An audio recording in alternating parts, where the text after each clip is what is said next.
Good morning साथियों। स्वागत है आपका नर्सिंग ऑफिसर ऑफिशियल क्लास में। आज हम बात करते हैं सीएचओ के कुछ इम्पोर्टेंट क्वेश्चंस के बारे में जो कि हर प्रकार के एग्ज़ाम में पूछे जाते हैं। ठीक है, ये ऐसे क्वेश्चन हैं जो कि कॉमनली हर प्रकार के एग्ज़ाम में पूछे जाते हैं। नॉर्थ सेट हो, रेलवे हो, ईएसआईसी हो, सीएचओ हो, एनएचएम हो या कोई भी स्टेट गवर्नमेंट की नर्सिंग वैकेंसी हो, तो इन क्वेश्चंस को आज हम देखते हैं। तो स्टार्ट करते हैं। फर्स्ट क्वेश्चन है, world health day is celebrated on. विश्व स्वास्थ्य दिवस मनाया जाता है। ऑप्शन 1 है 7 मार्च, ऑप्शन 2 है 7 अप्रैल, ऑप्शन 3 है 10 अप्रैल, ऑप्शन 4 है 14 अप्रैल। तो बताइए वर्ल्ड हेल्थ डे कब मनाया जाता है, उसको कब सेलिब्रेटेड किया जाता है। तो इसका राइट आंसर है ऑप्शन नंबर कौन सा होगा, बताइए कौन सा होगा। Option number 2। Option number 2 is the right answer. World health day ये मनाया जाता है 7 अप्रैल को, 7th ऑफ अप्रैल। ठीक है, नेक्स्ट क्वेश्चन है, the state in which the famous Ajanta caves are situated in. प्रसिद्ध अजंता की गुफाएं किस राज्य में स्थित हैं। The state in which the famous Ajanta caves are situated in. Option 1 है मध्य प्रदेश, ऑप्शन 2 है महाराष्ट्र, ऑप्शन 3 है गुजरात, ऑप्शन 4 है केरला। बताइए अजंता केव्स किस राज्य में है, मध्य प्रदेश, महाराष्ट्र, गुजरात या केरल। तो अजंता केव्स हैं किस स्टेट में है, ये है महाराष्ट्र में। कहाँ पे है, महाराष्ट्र में। इसका राइट आंसर होगा ऑप्शन नंबर 2। नेक्स्ट क्वेश्चन है, which is the famous popular classical dance form of Andhra Pradesh. Andhra Pradesh का सबसे लोकप्रिय शास्त्रीय नृत्य कौन सा है, बताइए। आंध्र प्रदेश का सबसे पॉपुलर क्लासिकल डांस कौन सा होता है, उस एरिया का, उस स्टेट का एक लोकल डांस होता है। तो कौन सा होता है क्लासिकल डांस। ऑप्शन 1 है भरतनाट्यम, ऑप्शन 2 है कथक, ऑप्शन 3 है कुचिपुड़ी, ऑप्शन 4 है मोहिनीअट्टम। बताइए आंध्र प्रदेश में कौन सा क्लासिकल डांस है जो कि बहुत पॉपुलर है। तो इसका राइट आंसर कौन सा होगा, कुचिपुड़ी। कौन सा, कुचिपुड़ी। ठीक है, जो मोहिनीअट्टम है ये उधर केरल का है, भरतनाट्यम है तमिल का है, कुचिपुड़ी द राइट आंसर होगा इसका। ठीक है, आंध्र प्रदेश का है कुचिपुड़ी। नेक्स्ट क्वेश्चन है, ए postpartum woman should be instructed to perform Kegel exercise for which of the following purpose। एक पोस्टपार्टम वुमेन है, उसको कीगल एक्सरसाइज करने के लिए कहा गया है, निर्देश दिया गया है। ऑप्शन 1 है to promote uterine involution, option 2 है to prevent urinary tract infection, option 3 है to strength pelvic ligaments, option 4 है to strength the pelvic floor muscles. बताइए कीगल एक्सरसाइज किस लिए किया जाता है।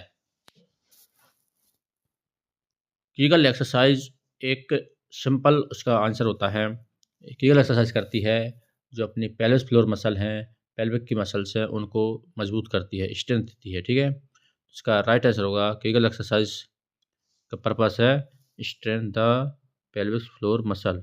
ठीक है, ऑप्शन नंबर 4 इसलिए है पेल्विक फ्लोर मसल्स को स्ट्रेंथ देने के लिए होती हैं।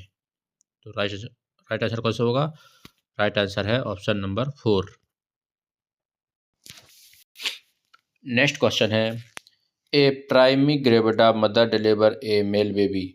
The newborn has visible secretions after birth. The nurse has to suction the newborn in which of the following method. एक प्राइमीग्रेविडा मदर है, उसने मेल बेबी को जन्म दिया है और जो न्यूबॉर्न है उसको सक्शन करना है। ठीक है ना, तो सक्शन करने के लिए नर्स पहले कहाँ सक्शन करेगी? पहले मुंह में सक्शन करेगी या फिर नोज को? तो किस मेथड से सक्शन किया जाता है? ऑप्शन 1 है nose first followed by mouth. Option 2 है mouth first followed by nose. Option 3 है माउथ ओनली। ऑप्शन 4 है नोज ओनली। जब भी न्यूबॉर्न बेबी का सक्शन किया जाता है, उसका म्यूकस का, सीक्रेशन का, तो हमेशा पहले माउथ को सक्शन किया जाता है, फिर नोज का सीक्रेशन को सक्शन किया जाता है। ठीक है, पहले किसका? माउथ का, फिर नोज का, है ना? क्योंकि अगर पहले नोज का सक्शन करते हैं तो क्या हो सकता है? एस्पायरेट कर सकता है बेबी। ठीक है, जो भी माउथ पर सीक्रेशन है उसको वो एस्पायरेट कर सकता है, इसको अपना रेस्पिरेटरी सिस्टम में जा सकता है। ठीक है, तो इसका राइट आंसर होगा option number 2, mouth first followed by nose. पहले मुंह और फिर नाक। ठीक है, तो हमेशा कोई भी न्यूबॉर्न बेबी है, उसका सीक्रेशन का सक्शन करना है। कैसे करेंगे? पहले नोज को, फिर पहले माउथ को, फिर नोज को।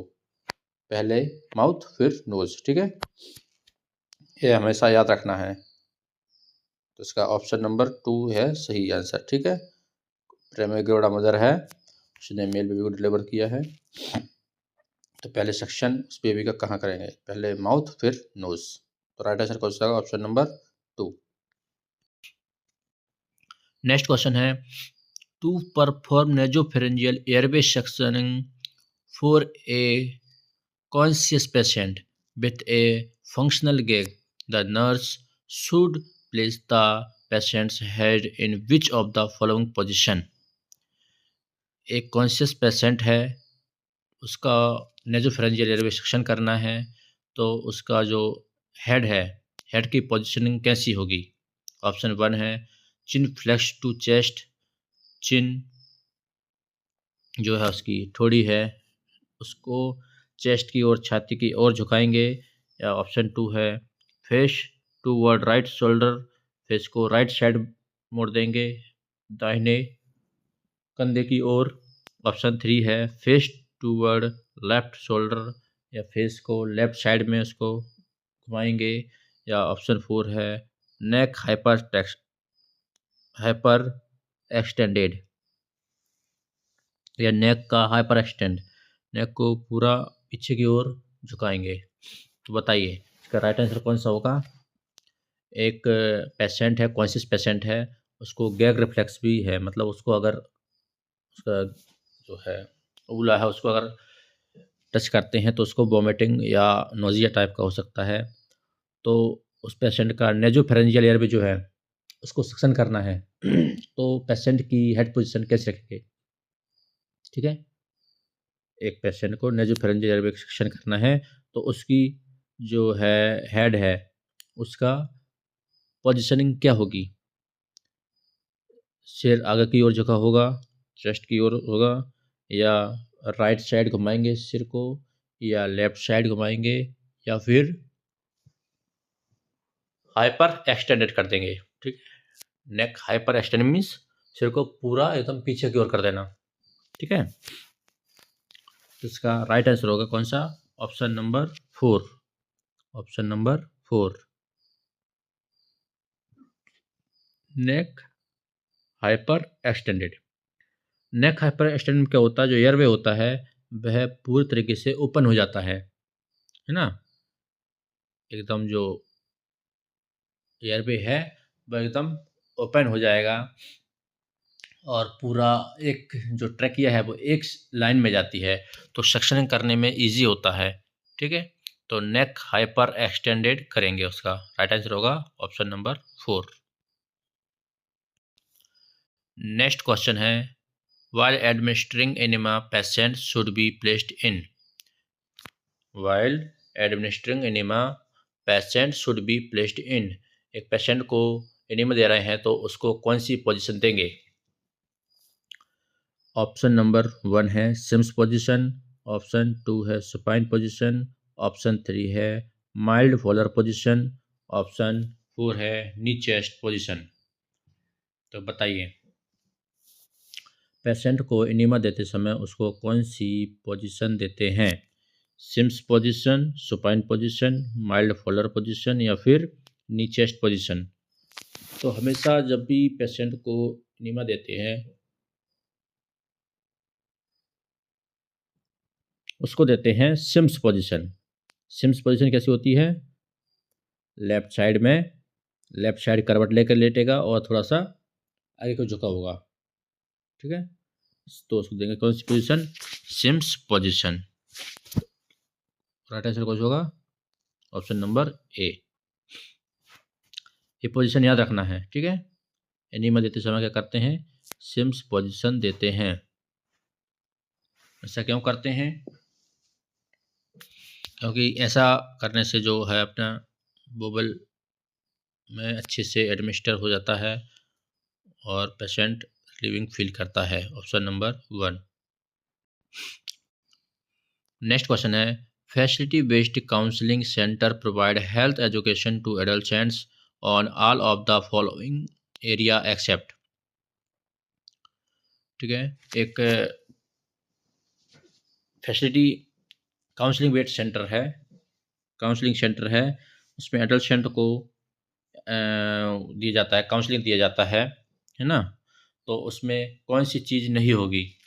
ऑप्शन 1 है न्यूट्रिशन, ऑप्शन 2 है प्यूबर्टी, ऑप्शन 3 है प्रिवेंशन ऑफ एसटीडी, ऑप्शन 4 है early marriage and child bearing. तो बताइए, काउंसलिंग सेंटर में हेल्थ एजुकेशन प्रोवाइड करना है एक एडल्ट को, ठीक है, एक किशोर को, तो उसमें कौन सी फैसिलिटी नहीं होगी? Nutrition, puberty, prevention of STD या फिर early marriage and child bearing? तो इसका राइट आंसर कौन सा होगा? ऑप्शन नंबर 4, है ना। एडल्ट को ये नहीं बताएंगे कि जल्दी शादी कर लेना और बच्चे पैदा कर लेना। तो क्या होगा उसका right answer? Option number 4, early marriage and child bearing. Nutrition मिलेगा उसको, न्यूट्रिशन के बारे में बताएंगे, प्यूबर्टी बताएंगे, या प्रिवेंशन ऑफ एसटीडी करना है वो बताएंगे, लेकिन ऑप्शन नंबर 4 जो है early marriage and child marriage नहीं बताएंगे। नेक्स्ट क्वेश्चन है, a nurse working with adolescents in juvenile home discuss the developmental task appropriate for adolescents with the caretaker. An example of a primary development task of an adolescent is। एक किशोर गृह में किशोरों के साथ काम करने वाली एक नर्स देखभाल करने वाले के साथ किशोरों के लिए उपयुक्त विकासात्मक कार्य पर चर्चा करती है। एक किशोर के प्राथमिक विकासात्मक कार्य का एक उदाहरण है, ठीक है। एक जुवेनाइल होम है, वहाँ पे एक नर्स वहाँ के केयर टेकर से उनके डेवलपमेंट के बारे में ना, जो एडोलसेंट ग्रुप है उनके डेवलपमेंट के बारे में डिस्कस कर रही है केयर टेकर से। तो उसमें क्या रहेगा? ऑप्शन 1 है working hard to success in studies, option 2 है accepting decision of authorities, option 3 है developing athletic activities and skills, option 4 है spending time developing relationship with peers. तो एडल्ट एज ग्रुप जो होता है उसको हमेशा अपने सहपाठी, मतलब जो पीयर्स ग्रुप है ना, उनके साथ टाइम बिताना चाहिए और रिलेशन डेवलप करना चाहिए, फ्रेंडशिप करना चाहिए। तो राइट आंसर होगा ऑप्शन नंबर 4। कौन सा होगा? ऑप्शन नंबर 4, है ना। एडल्ट ग्रुप में क्या होता है, उसको हमेशा अपने साथ वालों के साथ, अपने एज ग्रुप के जो बच्चे हैं, अपने पीयर्स जो हैं, है ना, उनके साथ रिलेशन रखना चाहिए, मतलब फ्रेंडशिप रखना चाहिए और उनके साथ टाइम स्पेंड करना चाहिए, ठीक है। तो ऑप्शन नंबर 4 सही आंसर है। नेक्स्ट क्वेश्चन है, which of the characteristic feature of vitamin A deficiency. Vitamin A की डिफिशियंसी की कौन सी कैरेक्टर हैं? कौन से फीचर्स होते हैं बताइए। ऑप्शन 1 है बिटॉट स्पॉट, ऑप्शन 2 है कॉप्लिक स्पॉट, ऑप्शन 3 है कैफ लेट स्पॉट और ऑप्शन 4 है टारगेट स्पॉट डिसीज। बताइए विटामिन ए डिफिशियंसी से कौन से लक्षण या कौन से कैरेक्टर फीचर दिखते हैं। तो इसका राइट आंसर कौन सा होगा। ऑप्शन नंबर ए। अपनी विटामिन्स की क्लास में अपन ने इसको डिस्कस किया था, है ना, विटामिन एंड न्यूट्रिशन की क्लास में। तो उसमें कौन सा है बिटॉट स्पॉट। राइट आंसर कौन सा होगा option number A. Vitamin A की डिफिशियंसी से बिटॉट स्पॉट वाले लक्षण दिखते हैं। तो राइट आंसर हो गया। नेक्स्ट क्वेश्चन है forms, creams and jellies are which method of contraception. बताइए फॉर्म हो क्रीम है जेली है, ये कॉन्ट्रासेप्शन के कौन सा मेथड है। तो ऑप्शन 1 है फिजिकल मेथड, ऑप्शन 2 है नेचुरल मेथड, ऑप्शन 3 है केमिकल मेथड या ऑप्शन 4 है इंट्रा यूट्राइन डिवाइस। तो ये कॉन्ट्रासेप्शन गर्भनिरोध के रूप में जो फॉर्म जेली और क्रीम है, ये है कौन सी मेथड है। Physical method, natural method, chemical method या फिर इंट्रा यूट्राइन डिवाइस। तो इसका राइट आंसर कौन सा होगा फॉर्म्स, क्रीम्स और जेली में। इसका राइट आंसर होगा केमिकल मेथड। कौन सा केमिकल मेथड होगा, ठीक है। फिजिकल मेथड में कौन कौन से आ गए, कंडोम से हैं, ठीक है, मेल और फीमेल। नेचुरल मेथड में उसमें जो पीरियड्स का टाइम ड्यूरेशन हो गया, ठीक है ना, सेफ पीरियड कौन सा है। ऑप्शन 4 जो है intra uterine device. Intra uterine device में क्या होता है कॉपर टी आता है ना। तो ये सब कौन से हैं फॉर्म जेल, इनमें कोई केमिकल का यूज नहीं है। लेकिन फॉर्म जेल क्रीम जो है क्या है केमिकल मेथड है। तो ऑप्शन नंबर 3 होगा राइट आंसर, ठीक है। Forms cream jelly which method of contraception, तो आंसर है केमिकल मेथड। नेक्स्ट क्वेश्चन है the objective of family planning are all of the following except. तो किसको छोड़कर फैमिली प्लानिंग के ऑब्जेक्ट्स हैं, एक को छोड़कर, ठीक है। The objectives of family planning are all of the following except. Option 1 है to bring about wanted worth, है ना, बच्चे को अपने मर्जी से जन्म देना।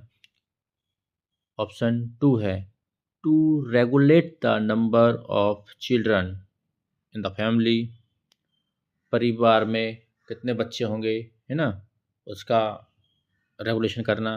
ऑप्शन 3 है to minimise the interval between pregnancies, दो प्रेगनेंसी हैं बच्चों के बीच में अंतर कम करना। ऑप्शन 4 है टू अवॉइड अनवांटेड बर्थ, और अनवांटेड बर्थ है ना, अनचाहा बर्थ है उसको रोकना। तो फैमिली प्लानिंग के कौन कौन से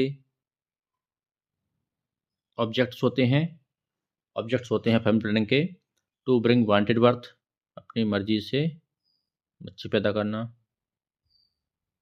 to regulate the number of children in family, है ना, परिवार में बच्चों की संख्या निर्धारित करना।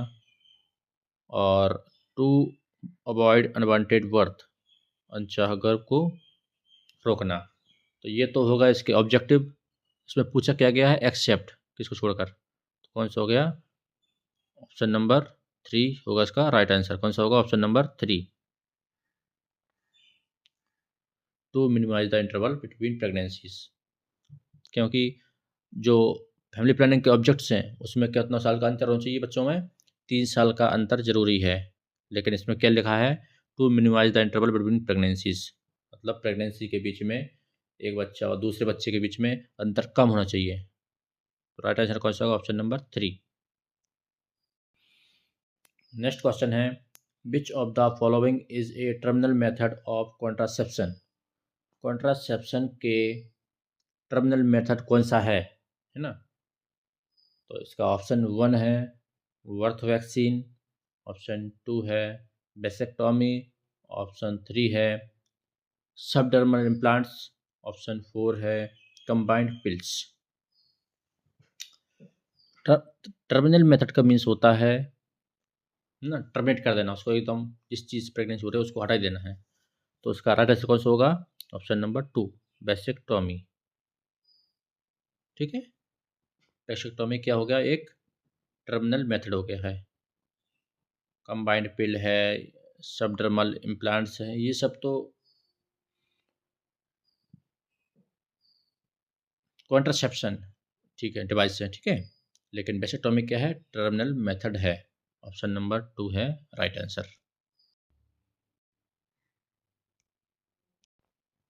नेक्स्ट क्वेश्चन है, preventive method to help women avoid unwanted pregnancies is called. Preventive method कौन से हैं अनवांटेड प्रेगनेंसीज को रोकने के लिए, बताइए। अनवांटेड प्रेगनेंसीज को रोकने के लिए प्रिवेंटिव मेथड कौन कौन से हैं। ऑप्शन 1 है फैमिली प्लानिंग, ऑप्शन 2 है कॉन्ट्रासेप्टिव मेथड, ऑप्शन 3 है स्मॉल फैमिली नॉर्म्स, ऑप्शन 4 है कपल प्रोटेक्शन।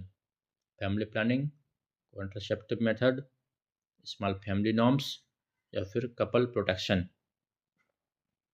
तो प्रिवेंटिव मेथड कौन सा, अनवांटेड प्रेगनेंसी रोकने के लिए प्रिवेंट करना, रोकना है ना, रोकना, रोकने के लिए कौन सा होता है, कॉन्ट्रासेप्टिव मेथड। ठीक है, कॉन्ट्रासेप्टिव मेथड है अनवांटेड प्रेगनेंसीज को रोकने के लिए। राइट आंसर हो गया ऑप्शन नंबर 2। और अभी पहले पढ़ा था अपन ने, है ना, वैसेक्टॉमी, वेसेक्टॉमी पढ़ा था। वेसेक्टॉमी और ट्यूबेक्टॉमी जो होता है वो होता है टर्मिनल मेथड, कि उसके बाद प्रेगनेंसी होगी ही नहीं, है ना। जैसे 2 बच्चे हो गए उसके बाद बोलते हैं ना ऑपरेशन करा लिया, तो उसको बोलते हैं टर्मिनल मेथड। और ये है कॉन्ट्रासेप्ट क्या है, अनवांटेड प्रेगनेंसी को अभी मतलब बच्चे को कब करना है उसको बोलते हैं कॉन्ट्रासेप्टिव मेथड। नेक्स्ट क्वेश्चन है, when the diarrhoea last for more than 14 days it is called. जब डायरिया 14 दिन से अधिक समय के लिए हो रहा हो तो उसको कहा जाता है। ऑप्शन 1 है डिसेंट्री, ऑप्शन 2 है एक्यूट वाटरी डायरिया, ऑप्शन 3 है परसिस्टेंट डायरिया या ऑप्शन 4 है ऑल ऑफ दीज। तो जब डायरिया 14 डेज तक लगातार होता रहता है उसको क्या बोलते हैं, उसको बोलते हैं परसिस्टेंट डायरिया। कौन सा, परसिस्टेंट डायरिया, ऑप्शन नंबर 3। ठीक है, जब डायरिया लगातार होता रहता है उसको बोलते हैं परसिस्टेंट डायरिया। कब तक, 14 डेज तक होता है तो परसिस्टेंट डायरिया। ऑप्शन नंबर 3 है राइट आंसर। तो नेक्स्ट क्वेश्चन है, which of the following national program eliminated through department of parasitic disease of NCDC। Which of the following national programme implemented through department of parasitic disease of NCDC। निम्नलिखित में से कौन सा राष्ट्रीय कार्यक्रम NCDC के परजीवी रोगों के विभाग के लिए लागू किया गया। ठीक है, कौन सा डिपार्टमेंट है जो कि पैरासाइट डिसीज ऑफ NCDC के लिए नेशनल प्रोग्राम के लिए इम्प्लीमेंट किया गया है। नंबर 1 है guinea worm education program, national rabies control program, guinea worm education program and national rabies control program. Option 4 है program for prevention and control of leptospirosis. कौन सा है, program for prevention and control of leptospirosis. तो जो है national program element department of parasite की ओर से, पैरासाइट डिसीज NCDC की ओर से एक प्रोग्राम चलाया जाता है उसको बोलते हैं guinea worm education program. Guinea worm education program, eradicate करने के लिए जो प्रोग्राम किया जाता है गुनिया को, उसको बोलते हैं गुनिया बॉर्म एरिडिकेशन प्रोग्राम। ये किसके द्वारा चला जाता है? National programme implemented through department of parasite disease of NCDC. Parasite disease of NCDC department की ओर से प्रोग्राम चलाया जाता है। उसमें किसके लिए चला जाता है? गुनिया बॉर्म एरिडिकेशन प्रोग्राम। ऑप्शन नंबर ए होगा इसका राइट आंसर। एक तार्किक तर्कसंगत निर्णय लेने के लिए यह तय करने की क्षमता है कि दिया गया कार्य सही है या गलत। ठीक है, किसी को कार्य करने की क्षमता है कि नहीं है, लॉजिकल और रीजनल बेस पे उसको सही है या गलत है, तो उसको क्या कहेंगे? Judgement, controlling, creativity, interpretation. ठीक है, it is the ability to make logical regional decision and decision where a given action is right और रॉन्ग।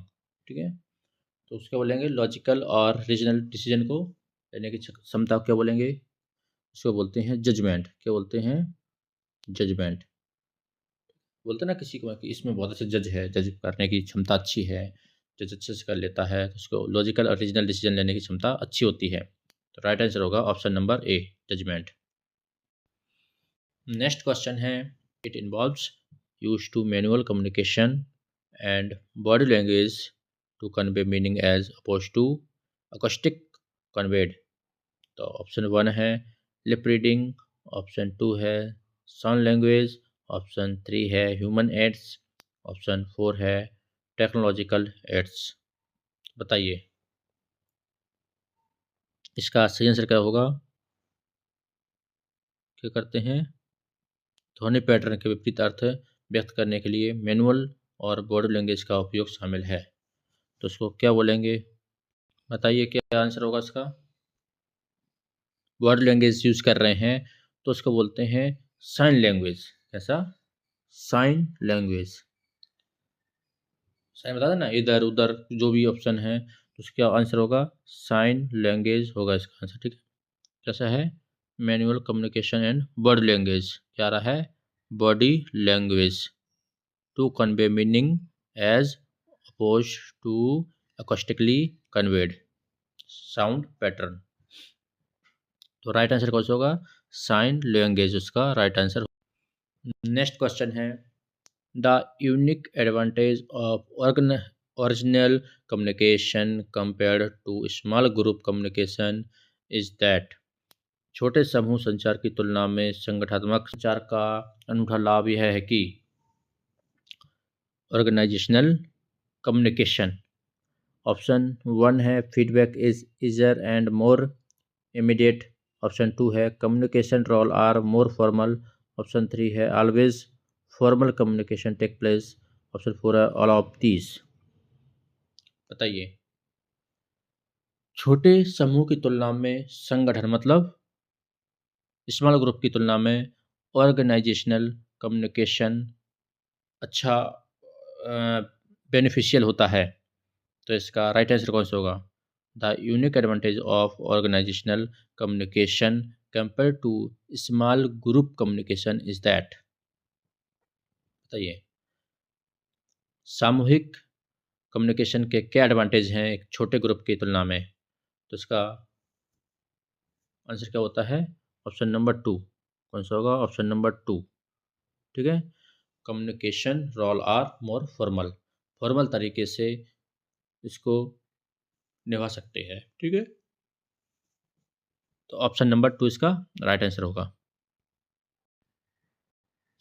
94 है the nurse is aware that an adaptation of pregnancy is increased blood supply to pelvis region and results purplish discoloration of vaginal mucosa known as। बताइए एक pregnant ladies है, उसने pregnancy को मतलब है ना, एक लेडीज ने प्रेगनेंसी को कंसीव किया है, उसकी सर्वाइकल रीजन में ब्लड सप्लाई बढ़ गई है। ठीक है, क्या बढ़ गई? ब्लड सप्लाई बढ़ गई है, तो उसकी जो वजाइनल म्यूकोसा है उसमें ब्लड सप्लाई बढ़ गई है। तो उसके ब्लड सप्लाई बढ़ने से वजाइनल म्यूकोसा जो है, वजाइना की जो म्यूकोसा है वह कैसी हो गई? पर्पलिश कलर की हो गई। डिस्कलर उसको कैसा हो गया? पर्पलस कलर का हो गया। डार्क कलर का हो गया, तो उसको क्या कहते हैं? उसको कौन सा साइन बोलते हैं? बताइए। उसका ऑप्शन 1 है लेडिन साइन, ऑप्शन 2 है हैगर साइन, ऑप्शन 3 है गुडल साइन या ऑप्शन 4 है चैडविक साइन। तो बताइए क्या बोलेंगे? वजाइनल म्यूकोसा का डिस्कलरेशन हो जाना, मतलब पर्पलिश हो जाना, है ना? पिंक से कैसे हो जाना? पर्पल। तो उसको क्या बोलेंगे? Ladin sign, Hegar sign, Goodell sign या फिर चैडविक साइन? तो इसका राइट आंसर कौन सा होगा? बताइए। उसको बोलेंगे कौन सा sign? Chadwick sign, option number 4। Discolouration of vagina क्या बोलते हैं? Chadwick sign during pregnancy. ऐसा में चैडविक साइन कौन सा हो गया? डिस्कलरेशन, ठीक है। Purplish discoloration of vaginal mucosa, उसको बोलेंगे चैडविक साइन। नेक्स्ट क्वेश्चन है Suman initiative is covered under which ministry? Suman initiative जो है वह किस मिनिस्ट्री के अंदर आता है? ऑप्शन 1 है ministry of human resource development, option 2 है ministry of women and child development, option 3 है ministry of health and family planning, option 4 है मिनिस्ट्री ऑफ एजुकेशन। बताइए सुमन इनिशिएटिव जो होता है वह किस मिनिस्ट्रियल कुछ मंत्रालय के अंतर्गत आता है? Ministry of human resource development या ministry of women and child development, option 3 है ministry of health and family planning, family welfare या ऑप्शन 4 है मिनिस्ट्री ऑफ एजुकेशन। तो इसका जो राइट आंसर होता है वह है कौन सा? Health and family welfare, option number 3। कौन सा होगा? समन इनिशिएटिव जो कवर किया जाता है वह ministry of health and family welfare, स्वास्थ्य एवं परिवार कल्याण मंत्रालय के अंतर्गत आता है, ठीक है। इसके आएगा स्वास्थ्य एवं परिवार कल्याण मंत्रालय के अंतर्गत क्या आता है? सुमन इनिशिएटिव, सुमन पहल, ठीक है, ऑप्शन नंबर 3। नेक्स्ट क्वेश्चन है world immunisation week is celebrated in the, विश्व टीकाकरण सप्ताह कब मनाया जाता है? ऑप्शन 1 है last week of April, option 2 है last week of June, option 3 है last week of May, option 4 है नॉन ऑफ दीज। तो वर्ल्ड इम्यूनाइजेशन वीक कब मनाएंगे? ऑप्शन बताइए किस मनाए जाएंगे? ऑप्शन है फर्स्ट है last week of April, last week of June, last week of May या कोई भी नहीं। तो जो वर्ल्ड इम्यूनाइजेशन वीक मनाया जाता है वह हमेशा मनाया जाता है कब? अप्रैल के लास्ट वीक में। कब? अप्रैल के लास्ट वीक में मनाया जाता है। अप्रैल के लास्ट वीक में, ऑप्शन नंबर ए होगा इसका राइट आंसर। कब मनाएंगे? अप्रैल के लास्ट वीक में, ठीक है। क्या मनाएंगे लास्ट वीक में अप्रैल के? World immunisation week. तो नेक्स्ट क्वेश्चन है which of the following best explains how cigarette cause lung cancer? निम्नलिखित में से कौन सा कथन सही है कि सिगरेट फेफड़ों के कैंसर का कारण बनती है? ऑप्शन 1 है smoking cigarette transfer virus that cause cancer, cigarette पीने से कैंसर पैदा होती है वायरस के ट्रांसफ़र होने से। ऑप्शन 2 है सिगरेट कंटेन निकोटिन या सिगरेट में निकोटिन होता है। ऑप्शन 3 है cigarette smoke contain chemical carcinogen, cigarette के धुएं में केमिकल कार्सिनोजन होते हैं। ऑप्शन 4 है नॉन ऑफ दीज, इनमें से कोई नहीं। तो बताइए आप कैसे एक्सप्लेन करेंगे कि सिगरेट पीने से कैंसर होती है?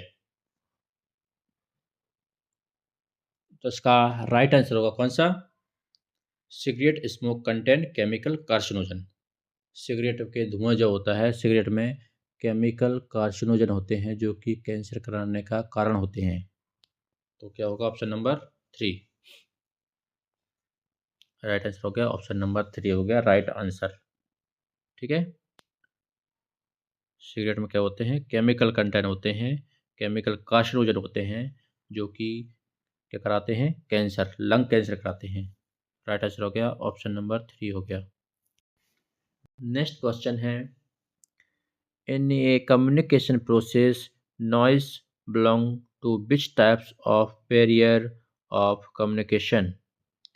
कम्युनिकेशन प्रोसेस में जो नॉइस है वो किस तरह का कम्युनिकेशन बैरियर का काम करता है। नॉइस मीन्स शोर, आवाज़। तो ऑप्शन 1 है फिजिकल बैरियर, ऑप्शन 2 है फिजियोलॉजिकल बैरियर, ऑप्शन 3 है साइकोलॉजिकल बैरियर, ऑप्शन 4 है नॉन ऑफ दीज। तो बताइए, जो नॉइस है, जो आवाज़, शोर है, वह किस प्रकार का कम्युनिकेशन बैरियर का काम करता है।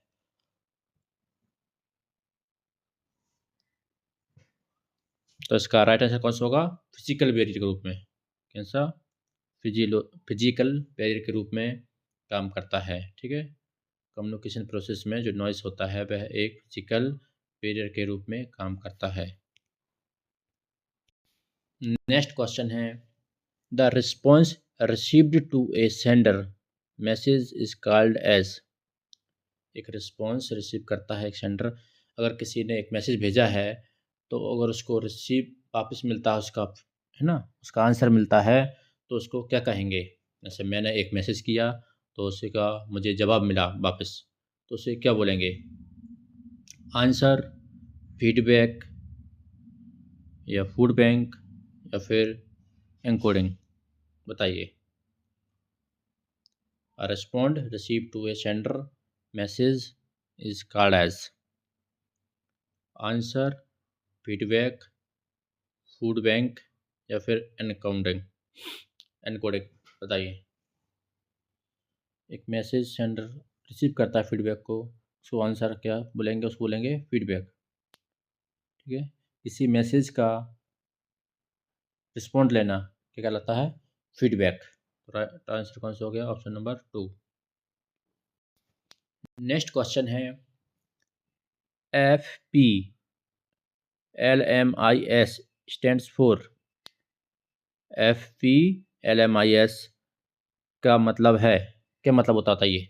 FPLMIS का मतलब क्या होता है। ऑप्शन 1 है family planning logistic management information system, family planner logistic management information system, family planning logistic management information service, या फिर नॉन ऑफ दीज। इसका राइट आंसर कौन सा होगा, ऑप्शन नंबर ए। कौन सा, option number A, family planning logistic management information system. ठीक है, सर्विस नहीं होता है, क्या होता है, सिस्टम। इसमें सर्विस लिखा है, ऑप्शन नंबर 3 में क्या लिखा है, सर्विस, लेकिन सर्विस नहीं होता है, क्या होता है, इंफॉर्मेशन सिस्टम। तो राइट आंसर हो गया option number A, family planning logistic management information system. तो आज की अपनी क्लास यहीं समाप्त करते हैं। ठीक है, ये अपन ने एक CHO का पेपर सॉल्व किया, इसमें बहुत अच्छे क्वेश्चंस आए थे। तो इन क्वेश्चंस को समझिए, इसी टाइप के questions CHO other nursing exam में आते हैं, उनको अच्छे से पढ़िए, समझिए। ठीक है, तो आज की यहीं क्लास समाप्त करते हैं। नमस्कार।